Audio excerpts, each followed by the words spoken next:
কি হয়েছে আমার খুইলা কও, আমি তো তোমার বাবার বয়সী। চাচা, আমি গ্রাম থেকে আইছি, দেখতেছেন না হাতে ফাইল, চাকরি খুঁজতেছি, জায়গায় জায়গায় যাই ইন্টারভিউ দিছি।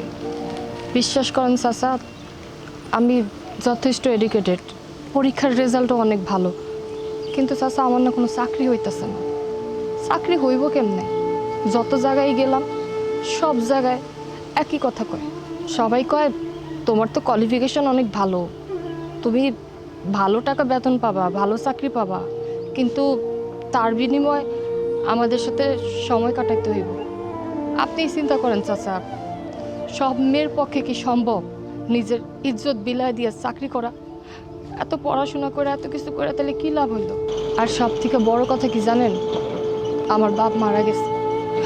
আমার বাপ মারা যাওয়ার পর থেকে সংসারের সব দায়িত্ব আমার ঘাড়ে এসে পড়ছে।